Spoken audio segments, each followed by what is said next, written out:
বান্ধবী তার অফিস কলিগদেরকে দাওয়াত দিয়েছে ইফতারির জন্য। আর আমরা হচ্ছে সেই আগেকার দিনের বেসমেট, ক্লাসমেট, রুমমেট, এখন আবার কলিগ। তাহলে আমাদের পাওয়ারটা একটু বেশি, যার কারণে হচ্ছে আমাদেরকে কোনো দিক দিয়ে বাদ দিতে পারেনি। তার কলিগসদের পাশাপাশি আমরা যারা বান্ধবীরা আছি একই বেসমেট, আমরা একসাথে থাকি অনেকজন। আমাদের প্রত্যেকজনকে দাওয়াত দিয়েছে, আর সেই দাওয়াতের ভিডিও আজকে করেছি। আর দাওয়াতের জন্য সব আয়োজন কিন্তু বান্ধবীর সাথে থেকে আমি নিজেও করেছি। এখানে দেখুন খেজুর, পেয়ারা, শসা, গাজর, তারপর হচ্ছে গরমকাল মানেই তো তরমুজ সাথে হবে তেহেরি। আর এই তেহেরিগুলো কিন্তু আমি রান্না করেছি। এটি ফার্স্ট টাইম তেহেরি রান্না করা আমার। এর আগে বিরিয়ানি রান্না করেছি, ভুনা খিচুড়ি রান্না করেছি, কিন্তু তেহেরি এটাই ফার্স্ট টাইম। যদিও বা ফার্স্ট টাইম অনেক মজা হয়েছিল। আর এই যে দেখতে পাচ্ছেন এটা হচ্ছে বেগুনিটা হচ্ছে আমরা সারা জীবনে দেখেছি অনেক লম্বা লম্বা, কিন্তু এখানে বলতে কক্সবাজারে বেগুনি আমি দেখেছি গোল গোল। যদিও বা গোল গোল, তারপরেও কিন্তু খেতে অনেক সুস্বাদু হয়েছিল। আর এই বেগুনিগুলি ভাজি করেছে আমাদের বড় বোন, আমাদের কলিগস, আমাদের বান্ধবী।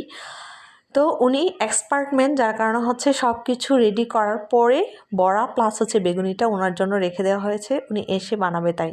এই তো গুটি গুটি হাতে সুন্দর করে বেগুনগুলি ভেজে নিচ্ছে। আর এত সুন্দর করে বেগুন এত ছোট ছোট চিকন চিকন করে কেটেছে, এটা আমাদের পক্ষে আসলে সম্ভব ছিল না, যার কারণে এটা ওনার জন্য রেখে দেওয়া হয়েছিল। আর উনি এত সুন্দর করে বানাচ্ছিল।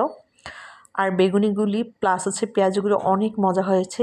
এর মাঝে আমি ফাঁকে দিয়ে আনারসটা কেটে নিয়েছি। আনারসটাও কিন্তু খুব ভালো লাগে আমার কাছে। আর এটা হচ্ছে কী বলে ছোলা বুট, সব কিছু মিলিয়ে আমাদের আজকের ইফতার আয়োজন খুবই মজা হয়েছিল। তার মধ্যে টুস করে আমার হাজব্যান্ডকে সুন্দর করে একটু করে ভিডিও করে নিয়েছি।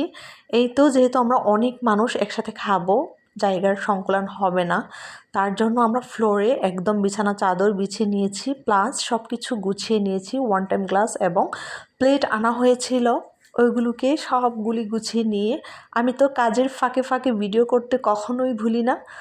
কাজ করছি আর ফাঁকে ফাঁকে এগুলোকে ভিডিও করে নিচ্ছিলাম। এগুলো কিন্তু সুন্দর করে আমি নিজেই গুছিয়েছি। যেহেতু কাজ করছি তাহলে কষ্ট করে কাজ করেছি, এখন ভিডিওটা কেন বাদ যাবে, যার কারণে কাজের ফাঁকে ফাঁকে ভিডিওটাও করে নিচ্ছিলাম। ভাবলাম যে আপনাদের সাথে শেয়ার করি, কারণ অনেক কিছুই তো হয় যেটা আপনাদের সাথে শেয়ার করলে আপনারা দেখতে পারেন, আর শেয়ার না করলে দেখতে পারেন না। আর অনেক দিন হয় এখন আর আমি লং ভিডিও ছাড়ি না, আসলে ওইরকম সময় হয়ে ওঠে না। আর আমি যেহেতু ভয়েস ওভার দিয়ে ভিডিও করি, ভিডিও করার সাথে সাথেও ছাড়তে পারি না।